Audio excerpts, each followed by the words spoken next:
Terima kasih kesekian kalinya saya ada bersama dengan Bapak Ibu sekalian dalam ibadah kita di tempat ini. Saya tahu bahwa itu semuanya karena Tuhan turut bekerja untuk mendatangkan kebaikan bagi kita yang mengasihi Tuhan. Saya lebih mengenal Bapak Ibu Saudara, Saudara juga lebih mengenal saya, dan kita juga semua bisa saling mengasihi, bisa saling melayani, menguatkan, meneguhkan.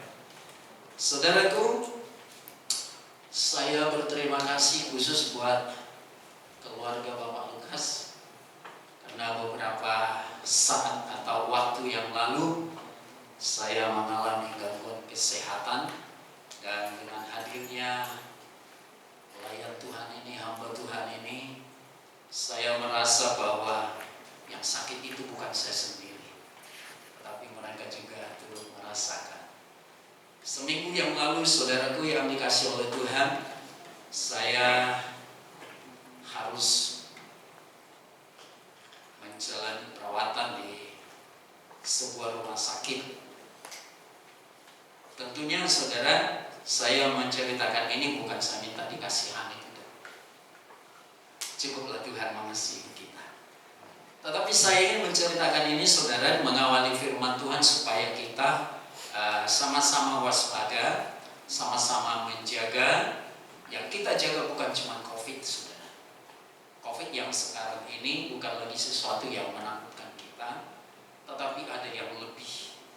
Walaupun penyakit itu sudah lama, saudara. Tapi kalau itu kita lalai dan kita tidak antisipasi, itu akan sangat berbahaya juga, nggak kalah bahayanya, saudara.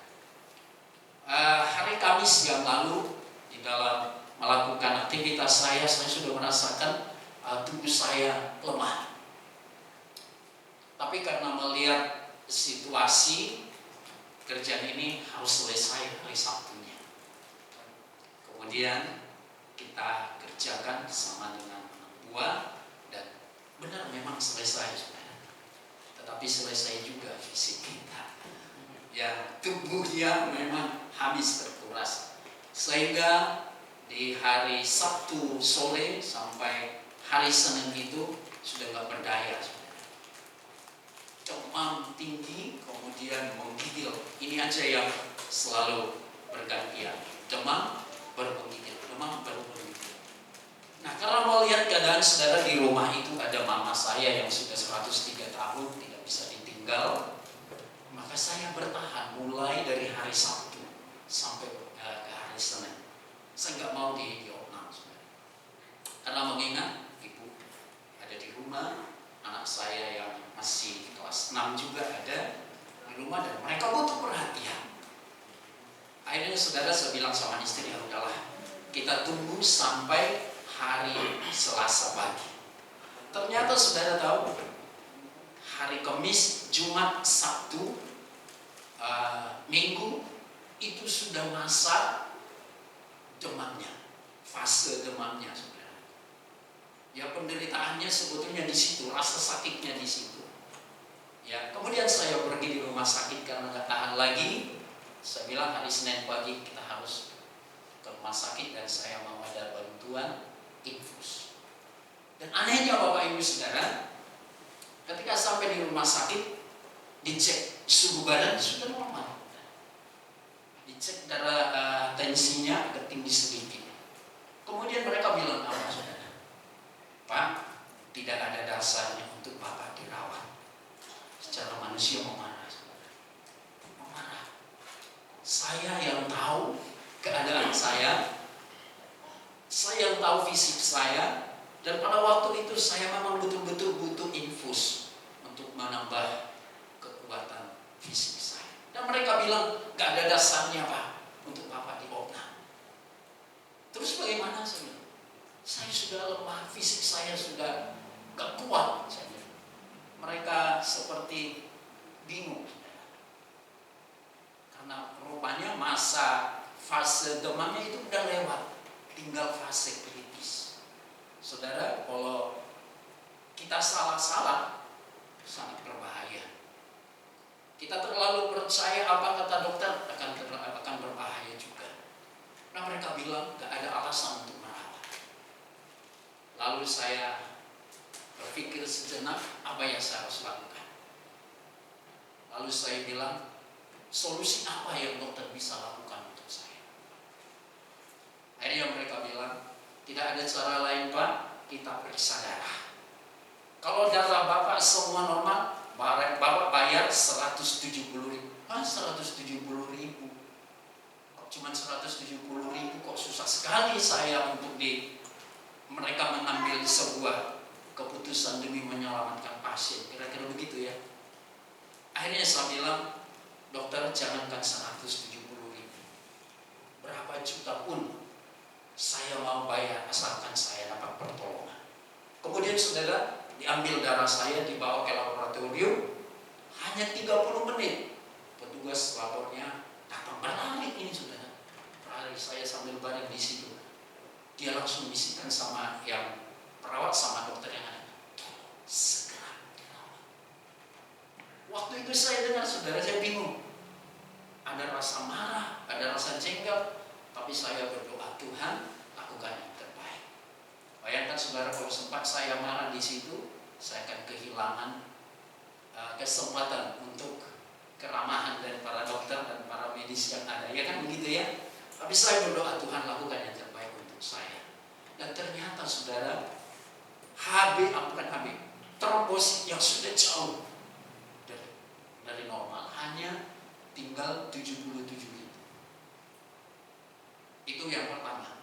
Kemudian setelah dirawat saudara, terus terjadi pemeriksaan sampai hari keempat, trombosit saya tinggal 35.000.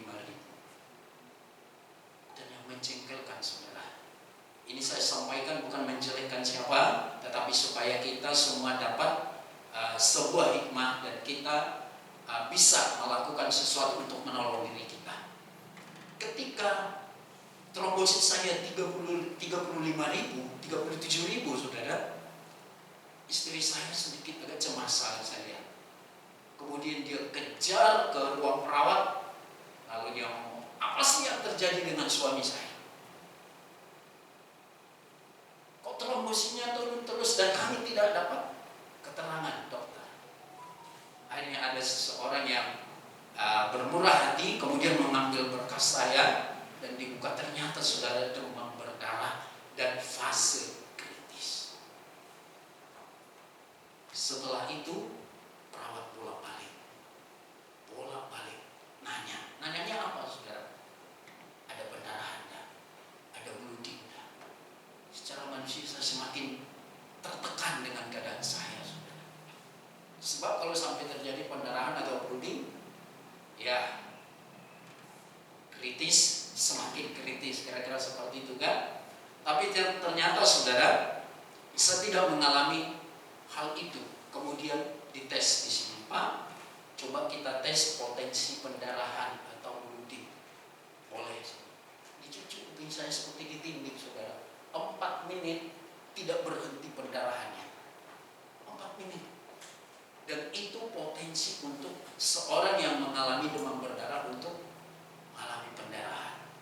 4 menit. Dan biasanya kalau tidak berpotensi pendarahan itu hanya 30 detik terjadi atau keluar darah. Ini sampai 4 menit saudara.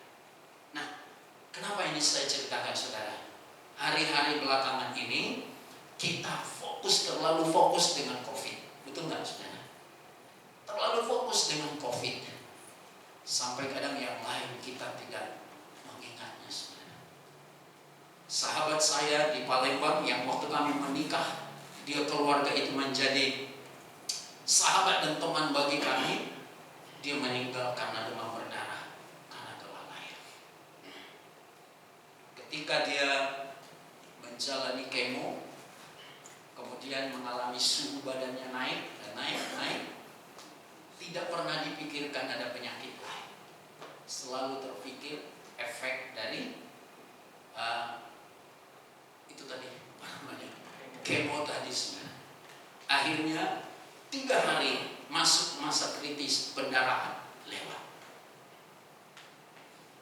apalagi diperiksa kalau sudah lewat? Untuk apalagi itu diketahui, tidak ada gunanya lagi. Nah, saudaraku, akhir-akhir ini kalau kita ada yang demam-demam seperti itu, secepatnya diatasi dengan konsumsi obat-obat yang perlu untuk itu. Ya, kita sudah beberapa lama ini tidak lagi mendengar korban COVID, betul ya? Tak ada lagi yang meninggal, rasanya yang meninggal karena COVID, tapi yang meninggal karena penyakit lain banyak, terutama akhir-akhir ini karena demam berdarah. Ya, tadi saya saksikan di televisi, saudara, betapa pemerintah ingin supaya kita sebagai masyarakat juga menjaga diri dan antisipasi. Dimulai dari diri kita, ke keluarga kita, ke rumah tangga kita, baru ke lingkungan kita.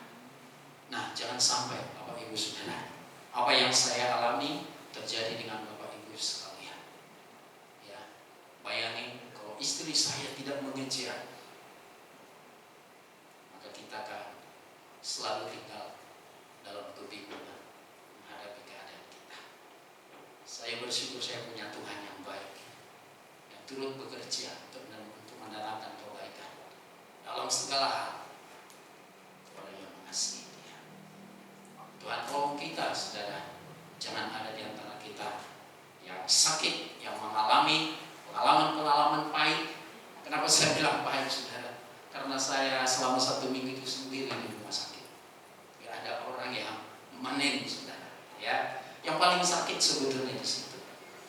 Tapi kita bersyukur bahwa segala sesuatu boleh terjadi, segala sesuatu boleh kita alami, tapi kita harus tetap percaya bahwa campur tangan Tuhan, pertolongan Tuhan akan membuat semuanya indah pada waktunya bagi kita. Tuhan berkati kita. Baik, saudaraku yang dikasihi oleh Tuhan, malam hari ini kita akan masuk ke topik dari pemberitaan firman Tuhan di gereja kita, di MDC. Pada malam hari ini kita diberi topik pekerjaan menjadi penyembahan. Pekerjaan menjadi penyembahan. Saudaraku yang dikasihi oleh Tuhan, tentunya bahwa tidak ada pekerjaan yang tidak berkenan bagi Tuhan. Tentunya tidak ada usaha yang selama usaha itu kita kerjakan dengan nilai-nilai yang baik, maka tidak ada yang tidak menjadi penyembahan kalau kita mau. Jadi saya mau mengatakan kepada kita, pekerjaan kita menjadi penyembahan bagi Tuhan letaknya ada di sikap hati kita, ada di diri kita, ada di dalam pribadi kita yang menjadikan pekerjaan itu menjadi penyembahan kepada Tuhan. Saudara, ketika Tuhan menciptakan manusia, ketika Tuhan menjadikan manusia dan menempatkannya di Taman Eden, di Taman Eden, di dalam Kejadian 2 pasal yang kedua ayat yang ke-15 itu, saudara, di situ berbicara bahwa Allah menciptakan manusia itu dan menempatkannya di Taman Eden. Untuk apa, Bapak Ibu Saudara? Untuk menjaga, mengusahakan Taman Eden. Artinya apa, Bapak Ibu Saudara? Sejak Tuhan menciptakan kita, bahwa pekerjaan yang Ia telah berikan bagi kita semata-mata atau mutlak untuk melaksanakan rencana Tuhan. Kalau kita mau mendefinisikan sebuah pekerjaan atau katakanlah pekerjaan, Bapak Ibu Saudara, barangkali kita akan memiliki pemahaman-pemahaman yang sedikit berbeda satu dengan yang lain ketika diminta kita mendefinisikan arti dari pekerjaan itu, saudara. Saya membuat sedikit di sini. Sebuah pekerjaan itu adalah sebuah aktivitas atau kegiatan yang dilakukan untuk sebuah tujuan. Pekerjaan itu adalah aktivitas dan kegiatan yang dilakukan untuk sebuah tujuan. Tuhan memberikan pekerjaan kepada manusia di Taman Eden dengan sebuah tujuan, Yaitu apa saudara? Untuk mengusahakan, menjaga, memelihara taman Eden. Dan malam ini saudara, kalau saudara berkenan, saya coba membagi pekerjaan itu dalam dua tujuan saudara. Tujuan umum dan tujuan khusus. Pekerjaan itu adalah aktivitas yang dikerjakan untuk sebuah tujuan. Secara umum apa saudara? Adalah upah. Tidak ada orang yang bekerja, tidak ada orang yang beraktivitas kalau dia tidak menginginkan sebuah upah. Dan di dalam tujuan umum saudara, bahwa untuk mendapatkan upah, orang akan melakukan apa yang dia anggap untuk bisa mendatangkan hasil yang besar, keuntungan yang besar, tanpa peduli dengan cara apa. Itu secara umum saudara. Bahkan ada orang yang harus pergi ke tempat-tempat tertentu, seperti di kampung saya, ini di kampung saya ya. Ada orang yang harus pergi bertapa. Ada orang yang harus pergi ke sebuah batu besar. Dan di situ mereka seperti merenunglah, katakan seperti itu, seperti bersemedi untuk mendapatkan sesuatu yang besar dari apa yang mereka sedang kerjakan. Dan itu hampir semua orang saudaraku yang tidak percaya Tuhan, itu sebabnya saya sebut dengan tujuan umum, akan melakukan hal yang sama, untuk mendapatkan untung atau upah yang besar. Bahkan secara terang-terangan di negara kita, prinsip ekonomi apa saudara? Prinsip dagang apa? Saya tidak mengajari Bapak Ibu saudara, tapi itu yang saya pernah dapat waktu di sekolah saudara. Dengan modal yang kecil mendapatkan untung sebesar-besarnya. Saudara, ini prinsip umum saudara. Ini prinsip umum. Dengan hal yang kecil, dia ingin mendapatkan hal yang besar. Nah, saudaraku yang dikasihi oleh Tuhan, malam hari ini kita tidak membahas yang secara umum, tetapi kita mau merenungkan yang secara khusus. Yang secara khusus inilah yang dimaksud dengan tema penyampaian firman Tuhan di gereja kita hari ini, yaitu pekerjaan yang menjadi atau pekerjaan menjadi penyembahan.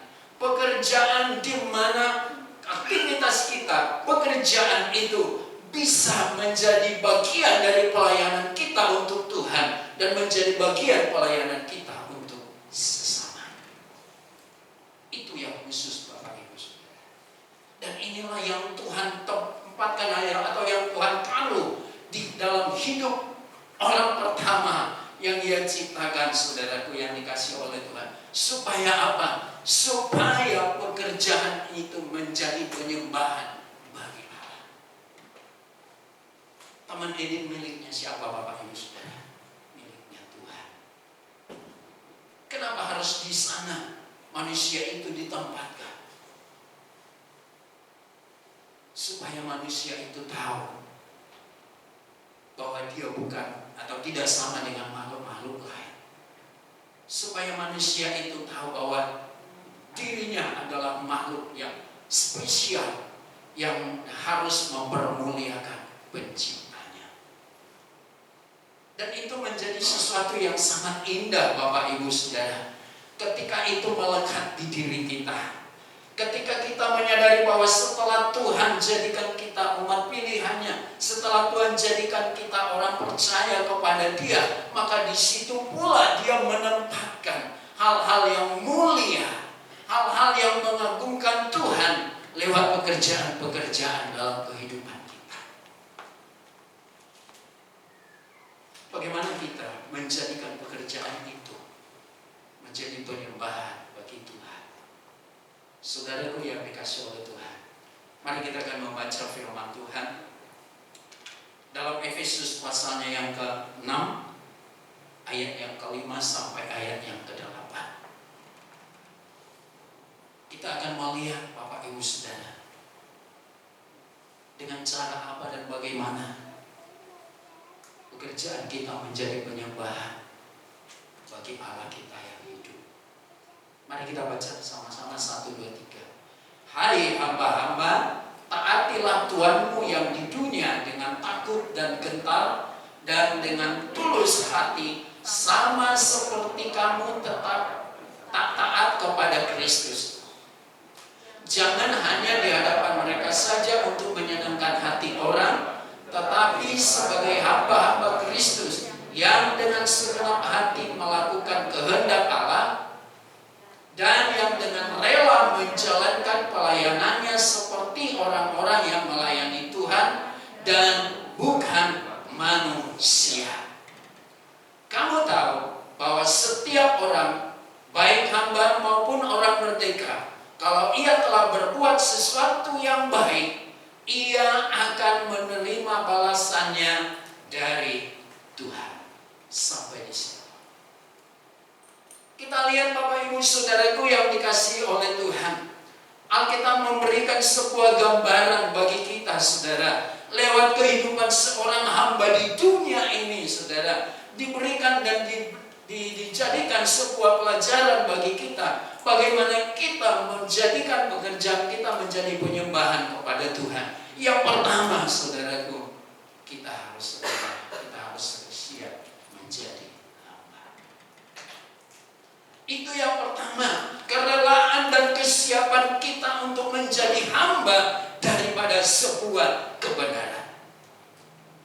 Yesus memilih kita, Yesus menyelamatkan kita, Yesus memerdekakan kita, saudara. Untuk apa? Untuk menjadikan kita hamba. Untuk menjadikan kita hamba.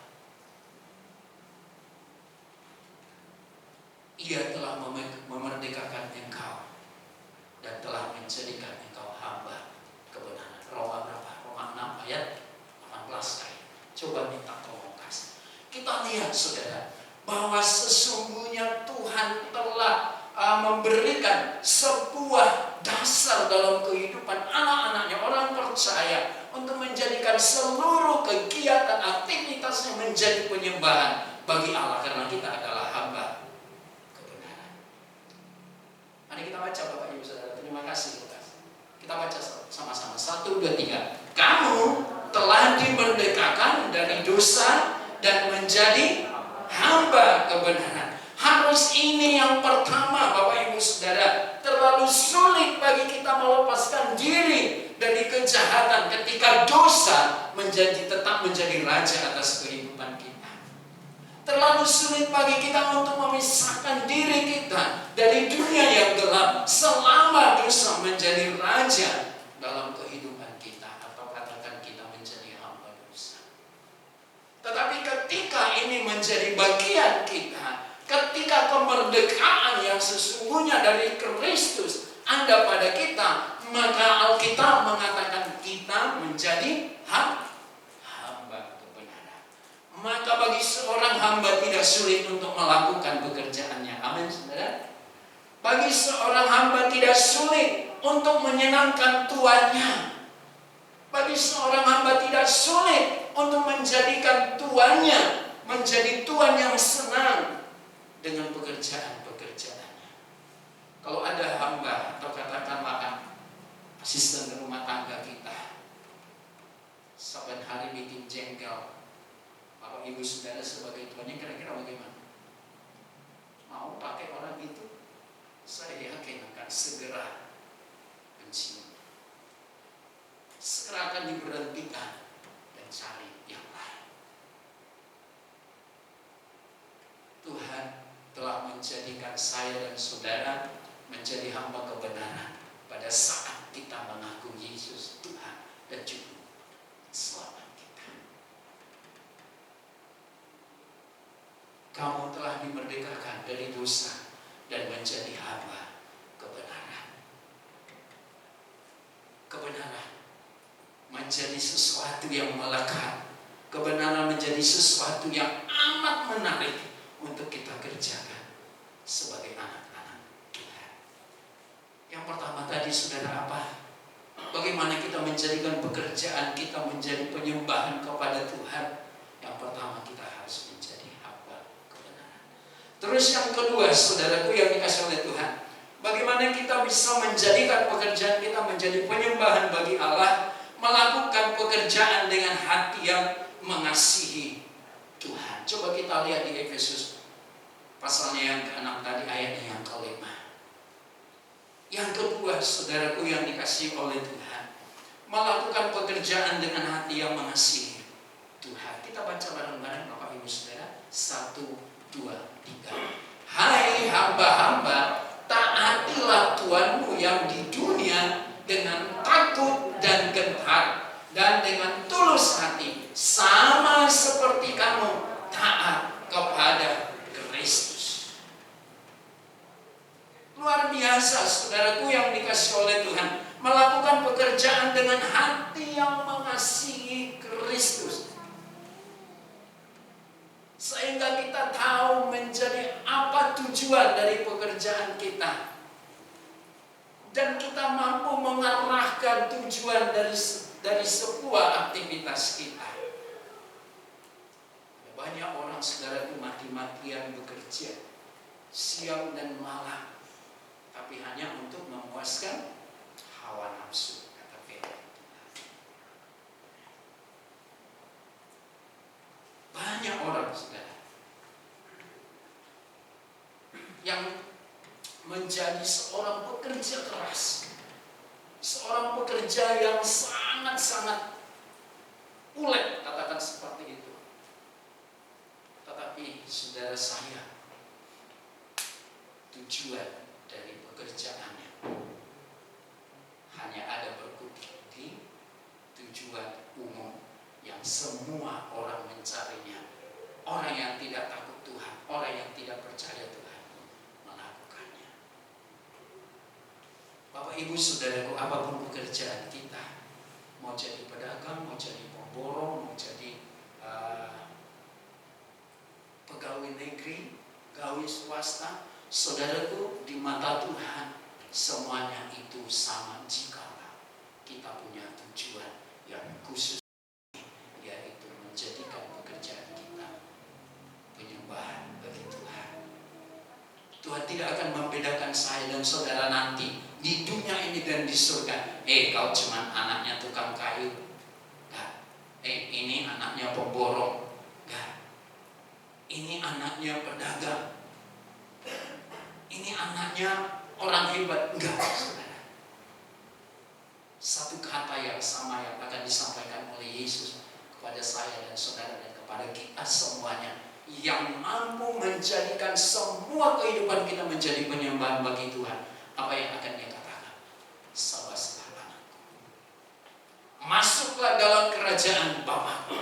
Dia tidak akan memberikan fasilitas kepada yang begini, yang begitu, enggak. Tetapi dia akan berikan sebuah kata, masuklah dalam kerajaan Bapa.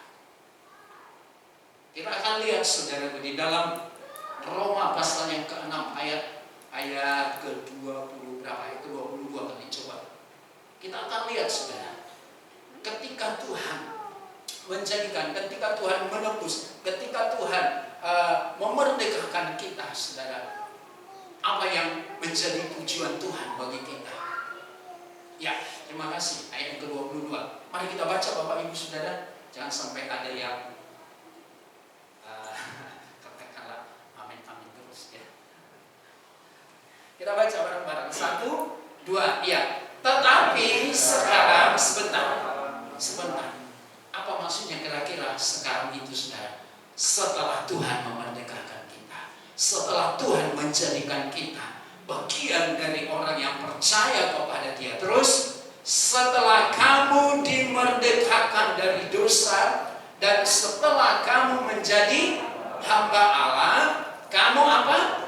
Kamu beroleh buah yang membawa kamu kepada pengudusan, dan sebagai kesudahannya ialah hidup yang kekal. Betapa indah saudaraku, Tuhan telah membuat sebuah rancangan yang begitu mulia dalam kehidupan kita. Jikalau Allah menjadi Tuhan atas hidup kita, jikalau Allah menjadi Raja dan pemimpin dalam kehidupan kita, dan jikalau seluruh aktivitas kita menjadi penyembahan bagi Tuhan, maka sungguh luar biasa rancangannya untuk kita, bukan saja di dunia, tetapi di akhirat. Apa jawab kita untuk apa yang Tuhan sampaikan malam ini? Jikalau kita melihat sebuah rangkaian yang sangat indah dari Tuhan untuk saya dan saudara, apa yang kita mau katakan kepada Tuhan malam ini? Tuhan, aku mau hidupku, pekerjaanku, aktivitasku menjadi penyembahan bagimu. Karena dia menjadi pribadi yang akan berkarya menuntun kita sampai kepada rancangan terakhir Tuhan, menjadikan saya dan saudara hidup bersama-sama dengan Dia. Saudaraku yang dikasihi oleh Tuhan, sebentar saya teringat dengan apa yang terjadi di negara kita beberapa tahun yang lalu, ketika tahun politik mulai dan calon-calon presiden kita menyampaikan visi dan misi mereka untuk negeri ini jika mereka terpilih jadi presiden. Waktu itu saya ingat betul saudara, Bapak Jokowi menyampaikan visi dan misinya, kemudian beragam orang memberikan tanggapan. Bahkan ada satu provinsi saudara yang secara sinis menanggapi bagaimana visi dan misi presiden kita tentang infrastruktur. Dan bukan lagi rahasia saudara, banyak waktu itu berseliweran video-video yang ngomong, Pak Jokowi, kami tidak makan. Pak Jokowi, kami tidak makan infrastruktur. Pak Jokowi, kami tidak makan aspal. Artinya apa saudaraku yang dikasih oleh Tuhan? Mereka tidak sedih, mereka tidak siap untuk menerima sebuah program yang sangat dibutuhkan oleh negara kita. Lalu mereka seperti mengejekkan, seperti membuat penolakan. Tetapi syukur pemerintah kita tidak terpengaruh dengan apa yang mereka dengar. Mereka tetap kepada program mereka. Dan saya tahu saudara, daerah itu sekarang ini menjadi satu tujuan wisata di Indonesia karena infrastrukturnya sudah diperbaiki. Padahal manusianya bilang apa? Kami tidak makan infrastruktur, kami tidak makan aspal. Tetapi sebagai presiden yang dipilih oleh rakyat, sebagai presiden yang telah menyampaikan sebuah janji, maka dia tetap melaksanakan apapun reaksi yang ia terima. Nah saudara, kenapa saya menyebutkan ini? Ini baru presiden Indonesia, apalagi Tuhan kita yang telah membuat sebuah rancangan yang luar biasa bagi kita. Jikalau kita menjadikan seluruh hidup kita, aktivitas kita, pekerjaan kita menjadi penyembahan bagi Dia, maka Ia mengatakan, engkau akan mendapatkan apa saudara? Buah. Kita akan mendapatkan buah yang boleh dikatakan kebalikan atau lawan dari kesia-siaan. Ya, buah adalah lawan dari sebuah kesia-siaan. Ia mengatakan engkau akan mendapatkan buah yang membawa engkau dan memimpin engkau kepada dan sebagai beroleh buah yang membawa kamu kepada pengudusan. Artinya apa saudara? Kepada pengudusan, kepada kehidupan yang berkenan bagi Allah. Selama kita mau menerima dan menjadikan hidup kita hamba bagi kebenaran Allah, maka Ia akan memberikan tuntunan bagi kita, pengudusan buah yang memimpin kita kepada kesudahannya, ialah hidup yang kekal. Dan Tuhan telah merancangkan itu demikian indah sampai kehidupan yang kekal. Siapa yang bisa di sini, Bapak Ibu Saudara, yang bisa merancang hidup kita nanti akan seperti apa? Di tahun sekian akan seperti ini, dan di akhir kehidupan saya akan seperti ini. Saya kira tidak ada, Bapak Ibu. Kalau ada orang yang mengatakan seperti itu, ya sudah, daripada ribut kita yoyo keme kecika balap ya kan, begitu kan? Sampai saat ini ada lagi ribut pesulap merah dengan siapa ini sekarang? Waduh, ini mengikuti berita Bapak Ibu. Saudara, mereka sedang ribut, saudara. Yang satu membantah, membongkar, akhirnya kehilangan, ya katakanlah langganan seperti itu ya. Akhirnya mereka jadi ribut, saudara. Ya, dan si pesulap merah bilang semua hanya trigger kebohongan. Jadi kalau ada orang yang coba-coba, saudara, bisa menggambarkan hidupnya seperti ini, kehidupan rumah tangganya seperti ini, nanti akhir hidupnya masuk surga, terus nanti di surga dia begini-begini, ya sudah, daripada ribut kita yoyo kamera, karena tidak akan ada satu orang yang tahu akan hari esok itu seperti apa. Tetapi sebagai orang percaya kepada Tuhan, kita punya pegangan. Amin, saudara. Kita punya pegangan bahwa ketika kita tetap setia kepada Allah, ketika kita tetap mempersembahkan seluruh aktivitas kita, pekerjaan kita jadi penyembahan bagi Allah, kita punya pegangan. Ia menjadi pemimpin kita. Ia akan menguduskan kita. Ia akan memberikan kita tuntunan yang membawa kehidupan kita terus berkenan kepada Allah sampai kesudahan zaman ataupun sampai kepada kehidupan yang kekal. Baik, Bapak Ibu Saudara, yang ketiga kita akan melihat ayat yang ke-6 sampai ayat yang ke-7. Bagaimana kita menjadikan aktivitas kita atau pekerjaan kita menjadi pekerjaan penyembahan kepada Tuhan. Dan yang ketiga, saudara, kita akan lihat ayat 6 sampai ayat yang ke-7. Kita bekerja sesuai dengan triknya Tuhan. Kita bekerja sesuai dengan aturannya Tuhan. Mari kita baca ayat yang ke-6. Kita akan baca 1, 2, 3. Jangan hanya di hadapan mereka saja untuk menyenangkan hati orang, tetapi sebagai hamba Kristus yang dengan segenap hati melakukan kehendak Allah. Terus ayat yang ke-7.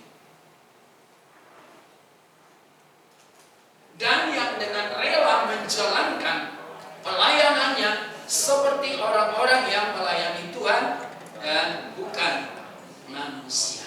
Yang ketiga yang dapat kita lakukan untuk menjadikan pekerjaan kita penyembahan bagi Allah, maka kita harus bekerja sesuai dengan aturannya Tuhan, yaitu seorang hamba Kristus, seorang hamba kebenaran.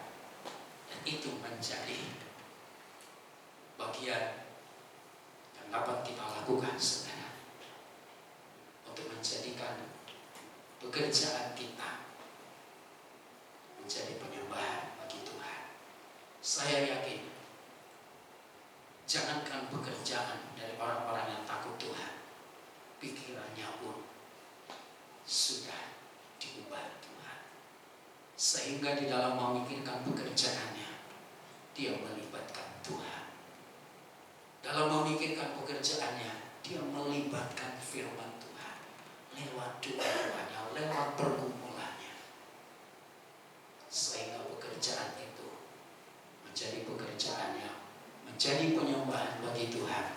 Karena dengan pekerjaan itu kita bisa melayani sesama, kita bisa melayani Tuhan. Sebab dikatakan dalam ayat ini, sebagai hamba-hamba Kristus yang dengan segenap hati melakukan kehendak Allah. Kehendak Allah bagi kita tadi apa, Bapak Ibu Saudara? Kita menjadi hambanya. Sehingga hanya hamba, sehingga hanya orang yang memperhambakan dirinya kepada Allah, yang sanggup dan yang mampu menjadikan pekerjaannya jadi penyembahan bagi Tuhan. Untungnya pekerjaannya, hasilnya punya tujuan yang mulia. Seorang suami bekerja untuk tujuan yang mulia. Di situ ada istri dan anak-anak. Demikian juga sebaliknya. Kita mengerjakannya sesuai dengan pikiran-pikiran orang-orang yang telah menjadi hamba-hamba Kristus. Selanjutnya, Bapak Ibu Saudaraku yang dikasihi oleh Tuhan, bagian yang keempat, kita lihat bagaimana kita menjadikan pekerjaan kita menjadi penyembahan bagi Tuhan. Bekerja dengan keyakinan dan iman akan pemeliharaan Tuhan. Itu Bapak Ibu Saudara yang keempat dari perenungan kita pada malam hari ini. Bekerja dengan keyakinan dan iman akan pemeliharaan Tuhan. Pernah tidak melihat orang bekerja tapi sepanjang hari mengeluh, dan mengeluh. Sampai kadang untuk mengatakan bahwa usahanya berhasil pun terlalu berat. Dia bekerja sesuai dengan aturan dan bukan dengan iman. Aturan yang disertai iman akan menjadi dahsyat, saudara. Amin. Aturan yang dilakukan dengan iman akan menjadi luar biasa. Mari kita baca ayatnya. Efesus tadi kan? Mari kita baca ayat yang ke-8.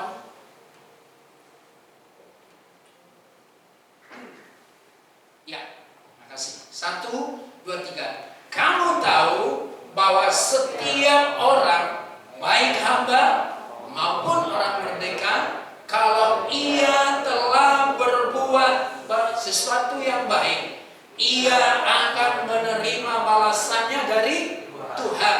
Kamu tahu bahwa setiap orang, baik hamba maupun orang merdeka, kalau ia telah berbuat sesuatu yang baik, ia akan menerima balasannya dari Tuhan. Yang pertama, Bapak Ibu Saudaraku yang dikasihi oleh Tuhan, kita menjadikan aktivitas kita, pekerjaan kita menjadi penyembahan bagi Allah. Jadikan Tuhan menjadi sumber untuk memberkati usaha kita. Jadikan Tuhan menjadi pemeran utama memberkati kita di dalam pekerjaan kita. Dan bukan seperti yang saya pernah katakan di kantor kita, penasehat hukum. Kan sering kan itu kita temukan kan. Nah, tetapi malam hari ini Bapak Ibu Saudaraku yang dikasihi oleh Tuhan, saya dan saudara siapapun kita, hamba atau bukan, kalau kita telah melakukan atau berbuat sesuatu yang baik, saya dan saudara akan menerima balasannya dari Tuhan. Ini menjadi bukti dari seorang yang menaruh harapnya kepada Tuhan di dalam aktivitasnya, di dalam pekerjaannya. Ini menjadi bukti untuk kita yakin bahwa Tuhan kita sanggup memelihara kita dalam pekerjaan yang menjadi penyembahan kita kepada Tuhan. Pelayanan kita yang menjadi penyembahan kepada Tuhan. Aktivitas kita yang menjadi penyembahan kita kepada Tuhan. Ia mengatakan, Allah akan memberi balasan. Saudaraku, kita tidak akan pernah sia-sia mengerjakan sesuatu yang berkenan bagi Tuhan. Alkitab mengatakan air mata kita saja ditampung oleh Tuhan. Ini air mata, saudara. Apalagi pekerjaan mulia yang kita lakukan. Apalagi itu kebenaran Tuhan yang lahir dari kehidupan kita. Maka sungguh-sungguh kita yakin Allah memberi balasan kepada kita. Ia akan memberkati kehidupan kita. Puji Tuhan, saudaraku yang dikasihi oleh Tuhan. Filipi 2 ayat 13 sampai ayat 15. Coba kita lihat ayat ini, saudara. Bagaimana Paulus berbicara kepada jemaat di Filipi. Coba buka Lukas, Filipi 2 ayat 13 sampai 15.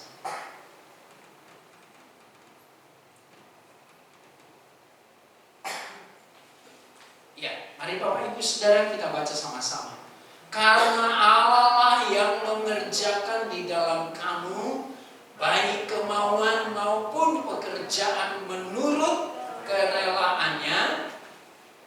Lakukanlah segala sesuatu dengan tidak bersungut-sungut dan berbantah-bantahan, supaya kamu tiada beraib dan tiada bernoda sebagai anak-anak Allah yang tidak bercela di tengah-tengah angkatan yang bengkok hatinya dan yang sesat ini, sehingga kamu bercahaya di antara mereka seperti bintang-bintang di dunia. Ini Paulus menyampaikan kepada jemaat di Filipi, saudara, supaya di dalam hal melakukan segala sesuatu yang menjadi tanggung jawab mereka, lakukanlah dengan apa, Bapak Ibu Saudara?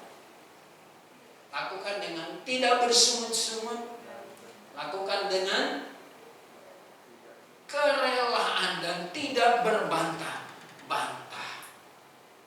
Bapak Ibu Saudaraku, banyak hal yang dapat kita kerjakan, banyak hal yang dapat kita lakukan, dan Tuhan menginginkan kita supaya semua itu menjadi penyembahan kita kepada Allah yang hidup.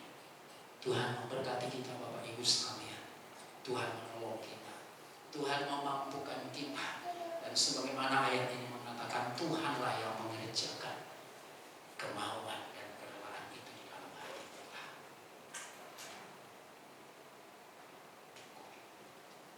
Tadi saya membaca sebuah tulisan di media sosial.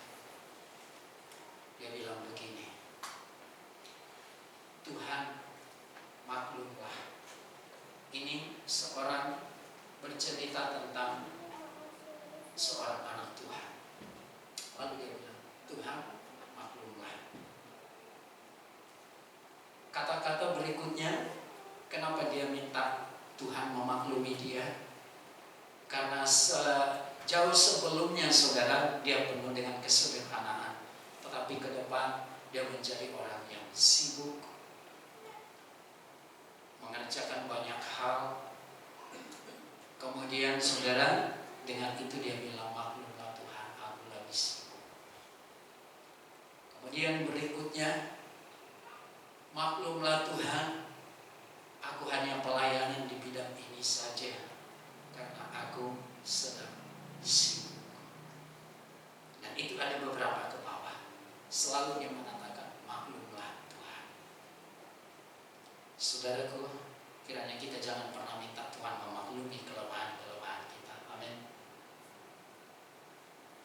Saya pernah bilang kepada seseorang waktu di Palembang, ketika saya bicara sama dia, Pak, kenapa tidak ibadah Pak? Aduh, sibuk sekali. Lalu saya bilang, Pak, kalau Bapak nanti tidak sibuk lagi, mau tidak setia sama Tuhan? Lalu langsung dia berpikir, kalau berarti saya tidak sibuk, toko saya jadi sepi. Jangan begitu Pak, langsung dia bilang begitu. Jangan pernah kita minta Tuhan memaklumi diri kita. Karena semua yang terjadi dalam diri kita seizin Tuhan. Tinggal kita bagaimana memaknai, tinggal kita bagaimana mengaplikasikannya di dalam hidup kita. Apakah tetap menjadikan semua kehidupan kita yang tersibuk sekalipun untuk menjadi penyembahan bagi Tuhan. Tuhan tolong kita. Apapun kesibukan kita, apapun keadaan kita, ingat semuanya dari Tuhan. Dan harus kembali kepada kemuliaan Tuhan. Allah lah yang mengerjakan di dalam dirimu kerelaan, ketaatan, ketekunan untuk melakukannya. Puji nama Tuhan. Saya dan saudara kita semua sama. Kita tidak punya kekuatan dari diri kita, tapi kita punya Allah yang sama, yang sanggup memberkati kita, yang sanggup menolong dan memelihara